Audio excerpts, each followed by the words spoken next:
आजकल आप लोगों के वास्तु का बड़ी समस्या है। महाराज जी कोई वास्तु दोस्त तो नहीं है घर में बड़ी प्रॉब्लम चल रही है।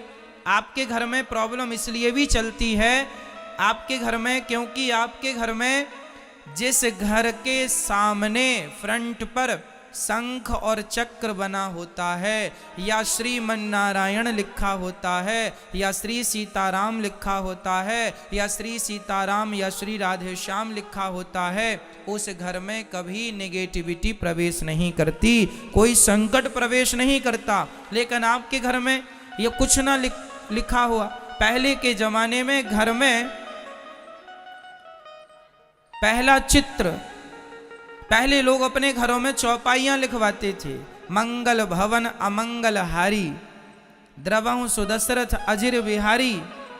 मतलब मंगल भवन अमंगल हारी, ये भवन अमंगलों का हरण करने वाला है और मंगलों को बढ़ाने वाला। मंगल का भवन है, अमंगल हारी अमंगल नाश करने वाला है। लेकिन आजकल लोग कुत्तों से सावधान लिखा रहे हैं, तो वहां तो कलयुग घुसेगा ही। इसलिए नया घर, कई लोग नया घर बनवाते हैं, घर के छत में जूता लटका देते हैं। बताओ इतना बड़ा घर लाखों लगा के घर बनवाए और उसकी खोपड़ी में जूता लटका दिया। आप इतना सुंदर श्रृंगार करें पार्टी में जाने के लिए और सब सज धज के फिर आप भी अपने ऊपर एक जूता लटका लें यहाँ, कैसा लगेगा? अच्छा लगेगा? लोग कहते हैं महाराज जी नजरौटा है, नजर ना लगे घर को। अरे मेरी मां, जिनके घर में शंख और चक्र होता है, आप भी अपने घर में शंख चक्र बनवाओ बाहर फ्रंट पे, ताकि आपके घर में प्रवेश करने वाले प्रत्येक व्यक्ति को पहले किसका दर्शन हो? शंख का और चक्र का। जैसे भगवान, देखो ये रखे हैं शंख चक्र, ये देखो, ये चक्र है, ये चक्र है, ये शंख है।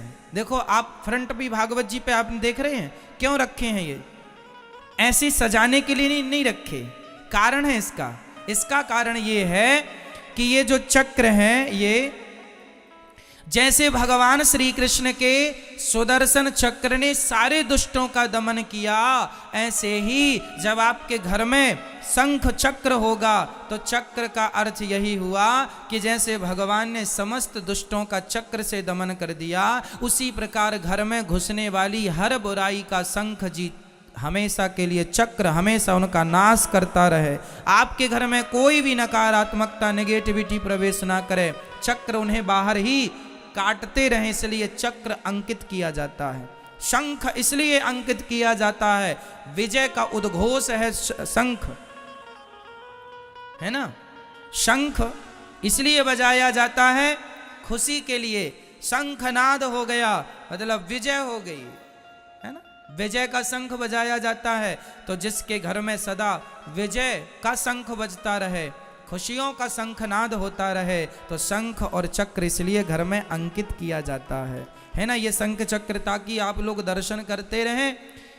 जगन्नाथपुरी के मंदिर में जगन्नाथ भगवान, देखो जगन्नाथपुरी के मंदिर में जगन्नाथ जी के मंदिर के ऊपर चक्र रखा हुआ है, आपने कभी गौर किया? जगन्नाथ भगवान के जो मंदिर के ऊपर चक्र है, वह भगवान का सच्ची वाला सुदर्शन चक्र रखा गया है। जब भगवान श्री कृष्ण धरती से जाने लगे अपनी लीला को पूरा करके, तो भगवान ने उस चक्र को वहां स्थापित कर दिया था, अपने चक्र को। उस चक्र के टुकड़े पर बड़े बड़े वैज्ञानिक रिसर्च कर रहे हैं कि किस धातु का है, किसी को अभी उत्तर नहीं मिला। ये जगन्नाथ जी का मंदिर आप टीवी पर देख रहे हैं, वो ध्वजा जो देख रहे हैं, ध्वजा जिस पर बंधी है वह चक्र है, ये जगन्नाथ जी के मंदिर का। तो ये चक्र है। यदि आप मंदिर में भगवान का दर्शन ना कर पाए तो कोई बात नहीं, अपने घर में ध्वजा लगाइएगा। ध्वजा में से झंडा, लाल कलर का झंडा, भगवा कलर का झंडा, झंडा लगाना चाहिए, पीला भी लगा सकते हैं, है ना। झंडा क्यों लगाया जाता है? झंडा ऊंचा रहे हमारा, है तो झंडा इसलिए लगा, हर देश का एक झंडा होता है ना, हमारे देश का तिरंगा है। उसी तरह आपके घर में एक झंडा लहराता रहे, भगवान के नाम का झंडा, ताकि आप जैसे वो झंडा लहरा रहा है उसी तरह आपके जीवन में आपकी खुशियों का भी परचम लहराता रहे, खुशियों का, विजय का, आपकी जय जयकार का परचम। इसलिए घर के ऊपर एक झंडा, पहले वो झंडा भगवान को समर्पित करो, भगवान को स्पर्श कराओ और फिर घर के ऊपर उसे लगाओ।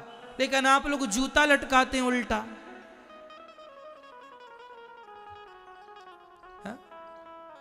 शंख चक्र नहीं बनवाते, चौपाइयां लिखवाओ अपने घर के सामने, फ्रंट पर, बाउंड्री की दीवार में या गेट पर अच्छी से, जहां स्पेस हो, जहां जगह हो, चौपाई लिखवाओ, मंगल भवन अमंगल हारी, ये चौपाई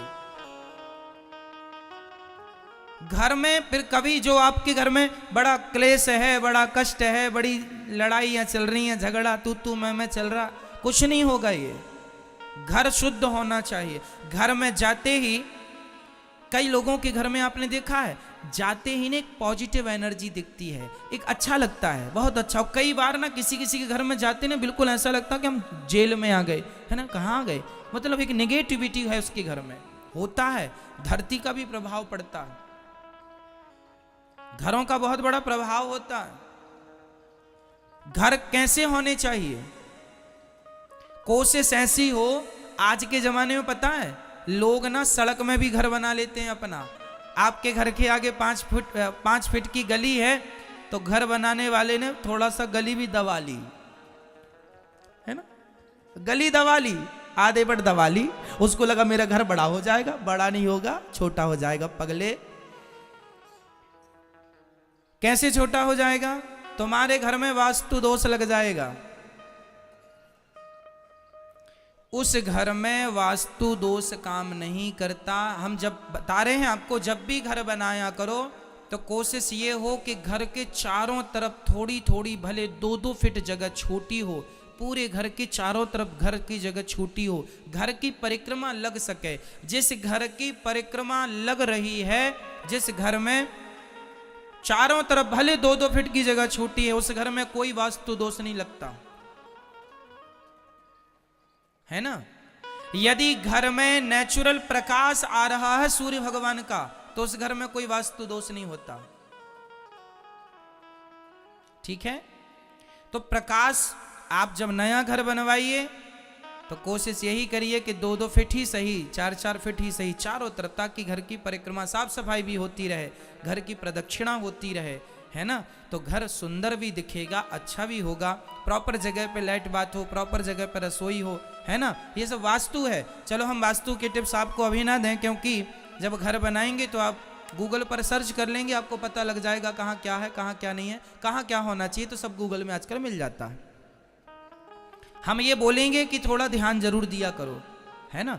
चलिए अब हम ये बताएंगे जो गूगल में नहीं मिलेगा, वो हम आपको बताएं कि जब भी नया घर बनवाएंगे या आप अपने घर में अब जाएंगे, तो आप अभी जैसे आने वाली पूर्णिमा है, पूर्णिमा के दिन ही आप एक ध्वजा लाइए, ध्वजा का पूजन कीजिए, ध्वजा में स्वास्तिक बनाइए और अपने घर के ऊपर फ्रंट पे चढ़ा दीजिए। ये ध्वजारोहण हो जाता है, ठीक है। एक पेंटर को बुलाइए, घर के आगे में जहां देखिए बढ़िया सजाकर शंख चक्र ऐसे जैसे ये रखे हैं सामने, शंख और चक्र बनवाइए, शंख चक्र अंकित कराइए और बीच में तिलक। ये तिलक का, मेरे माथे पर तिलक देख रहे हैं आप, और जैसा तिलक आप सामने देख रहे हैं, ये तिलक है। ये क्या है? ये देखो, ये भगवान के चरण हैं। तिलक का अर्थ क्या होता है? भगवान के, ये देखो आप टीवी पर देख पा रहे हैं, ये देखो ये बीच में जो है तिलक, तिलक में क्या है? ये भगवान के चरण बने हैं। भगवान के चरणों में शंख भी होता है, चक्र भी होता है, ध्वजा भी होती है, मत्स्य भी होते हैं, कच्छप भी होते हैं, ऐसे आयुध होते हैं भगवान के चरणों में। तो भगवान के जो चरण हैं, वह दोनों चरण ऐसे मेरे माथे पर खड़े हैं ऊपर की तरफ, ये सफेद कलर के, और बीच में जो लाल है वह माता लक्ष्मी है, और यह जो नीचे नाक की तरफ है वह भगवान के चरणों को रखने की आसन है। जैसा कि अभी आपने टीवी पर देखा, आसन और फिर उसमें चरण। तो आप भी अपने घर में ऐसा तिलक बनवाइए, और तिलक के दोनों तरफ शंख चक्र। इससे क्या होगा, आपके घर में, मैं लिखित में दे सकता हूं कि आपके घर में नकारात्मकता कभी प्रवेश नहीं करेगी, एक पॉजिटिव माहौल बन जाएगा, सकारात्मकता आएगी और घर की सारी निगेटिविटी चली जाएगी। 10 मिनट 15 मिनट रोज कीर्तन किया करो अपने घर में, श्रीमन्नारायण श्रीमन्नारायण श्रीमन्नारायण चरणौ शरणं प्रपद्ये श्रीमते नारायणाय नमः, श्रीमन्नारायण चरणौ शरणं प्रपद्ये श्रीमते नारायणाय नमः। क्यों? कीर्तन करने से क्या होता है महाराज जी? कारण है ना, बहुत बड़ा कारण है। गर्मी के दिनों में यदि आपके कमरे में एसी चल रही है तो क्या गर्मी का प्रभाव आपके कमरे में होगा? नहीं ना। कितनी भी गर्मी हो, टेम्परेचर 50-55 ही क्यों ना हो, पर आपके घर में कमरे में एसी चल रही है बहुत देर से, कमरा बिल्कुल ठंडा है, इतना ठंडा हो जाता है कि रजाई भी कंबल भी ओढ़ना पड़ सकता है। हाँ या ना? गर्मी तो है मेरी मां, पर एसी के सामने गर्मी का प्रभाव शून्य हो जाता है। उसी प्रकार कलयुग तो है मेरी मां, पर जहां कीर्तन भजन सत्संग होता है, भगवान का नाम होता है, वहां कलयुग का प्रभाव बिल्कुल शून्य हो जाता है, वहां जहां भगवान का नाम जपा जाता है। इसलिए अपने घर में रोज कीर्तन करो, आधा घंटा रोज बैठो, पति पत्नी बेटा बेटी सब बैठो और श्रीमन्नारायण श्रीमन्नारायण श्रीमन्नारायण रोज जाप करो। आपके घर में कलयुग नहीं प्रवेश करेगा, बच्चों की बुद्धि निर्मल होगी, आपके काम करने में मन लगेगा। जो आप परेशान हैं, उजड़े से रहते हैं, खिंचे रहते हैं, चिड़चिड़ापन होता है, सब समाप्त हो जाएगा। एक प्रसन्नता आएगी, चेहरे पे मुस्कान बनी रहेगी, सदा होठों पे मुस्कान बनी रहे, है ना। इसलिए तो हम लोग दिन रात मेहनत करते हैं, आप लोग दिन रात काम करते हैं, पैसे कमाते हैं, दिन रात घर से दूर रहते हैं, काहे के लिए? इसलिए ना कि कुछ मुस्कान आपके होठों पे आए, आपकी पत्नी के होठों पे, आपके बच्चों के होठों पे मुस्कान बनी रहे, खुशियां बनी रहे। अरे खुशियां पैसों से नहीं आती, भगवान का चिंतन करो, समर्पण करो तो खुशियां बढ़ेंगी। लेकिन आप खुशियों का गलत ही अर्थ लगाते हैं, आपको लगता पैसा आएगा तो खुशी आएगी। जिनके पास बहुत पैसा है खुशी नहीं है, क्यों? इसलिए समय निकाला करो मेरी माँ, और भगवान का अधिक से अधिक चिंतन किया करो। तो आप अपने घर का, यदि घर के आगे लिखवाए हैं कुत्तों से सावधान, उसे हटाएंगे और उसकी जगह पे लिखाएंगे मंगल भवन अमंगल हारी, द्रवहु सुदशरथ अजिर बिहारी, ये लिखवाएंगे। ठीक है? आपकी बाउंड्री में गेट के एक तरफ शंख एक तरफ चक्र, या फिर आपके जो आपका कमरा है, प्रवेश द्वार है, जहां से आपके घर में पहली एंट्री है, उस द्वार के ठीक ऊपर बीच में तिलक, इस तरफ शंख इस तरफ चक्र अंकित करवाएंगे, है ना। या पीतल के ऐसे बने मिलते हैं, ये जो सामने रखे हैं ना, ये पीतल के भी मिलते हैं, पीतल के मिल जाते हैं, तो पीतल के बने बनाए मिल जाते हैं, उन्हें भी आप लाके, स्टील के मिल जाते हैं, स्टील वाले को ऑर्डर दे दो, वो बना देंगे। ये सैंपल दे, गूगल में डालना शंख चक्र, उसकी इमेज निकल के आ जाएगी, फोटो निकल के आ जाएगी। स्टील वाले को बोल दो, वैसा बना देगा। और आपके घर में मेन द्वार के ऊपर लगाना, उससे क्या होगा कि आते जाते शंख चक्र पर आपका दर्शन, आपका नजर पड़ती रहेगी, जिससे घर की सारी निगेटिविटी समाप्त हो जाएगी और घर में एक सुख शांति का वातावरण बनेगा। सबको करना है, अपने घर में क्या लगाना है? शंख और चक्र अंकित करना है। स्टील के भी हो जाता है, पीतल के भी बन जाते हैं। ये ना हो तो पेंटर को बुला के पेंटिंग भी करा सकते हैं शंख चक्र की। बस आपके आते जाते नजर पड़नी चाहिए बस, और नजर पड़े तो प्रणाम करो इस भाव से कि साक्षात भगवान के चरण हैं। आपको पता है शंख के अवतार कौन है, चक्र के अवतार कौन है? भगवान राम जी जब आए ना, तो भगवान अकेले नहीं आए। बताओ भगवान राम जी किसके अवतार हैं? बोलो किसके? मैया बोलो। हाँ, भगवान श्रीमन नारायण ही राम बने। और लक्ष्मण जी कौन है?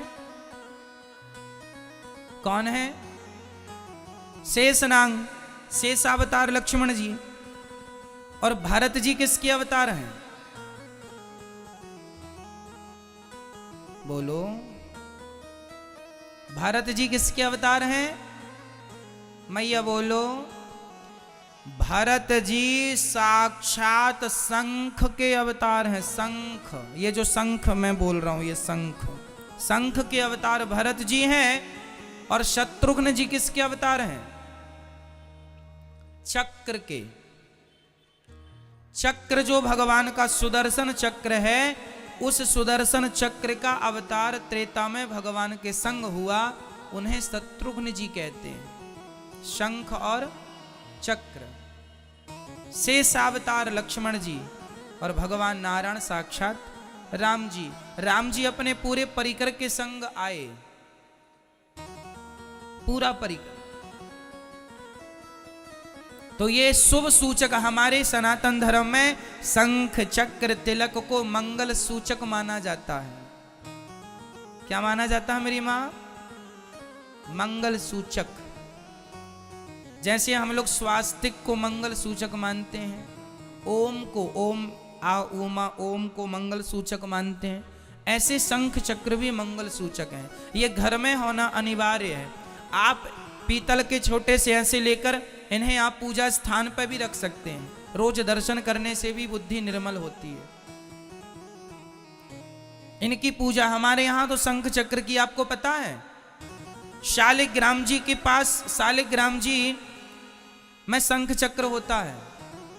हमारे पास शालिग्राम जी हैं, उनके पूरे शरीर में चक्र अंकित है। आपको मैं दर्शन करा दूंगा यदि आप मुझे याद दिलाएंगे, सुबह या शाम कभी भी। गंडकी नदी से जो शालिग्राम जी निकलते हैं ना, वहां पर एक कीड़ा होता है, वो पत्थर में, शालिग्राम जी के पत्थर में अंदर घुस के काटता है, जैसे घुन काटता है ना, वैसे ही पत्थर को काटता है और पूरा चक्र का आकार देता है। तो हमारे पास शालिग्राम जी हैं, तो दोनों तरफ चक्र बना है और बीच से वो जुड़े हुए हैं। तो एक तरफ वो लक्ष्मी और नारायण, शालिग्राम जी जिसमें दो चक्र होते हैं एक शालिग्राम जी में, वो लक्ष्मी नारायण स्वरूप माने जाते हैं। मेरे पास हैं, ये दास के पास हैं। मैं आपको, आप आएंगे तो दर्शन कराऊंगा यदि आपकी जिज्ञासा होगी तो। हमारे पास शालिग्राम जी हैं, उनके दोनों तरफ चक्र बना हुआ है। अंदर एक ही शालिग्राम जी में दो चक्र बने हैं और दोनों चक्र एक दूसरे से जुड़े हैं ऐसे, तो वो लक्ष्मी नारायण माने जाते हैं। और उनमें एक जगन्नाथ जी भी हैं। जगन्नाथ जी का भी स्वरूप बना हुआ, आप ध्यान से देखेंगे तो आपको ऐसा लगेगा कि जगन्नाथ जी ही बैठे हैं। तो शालिग्राम भगवान में चक्र होता है।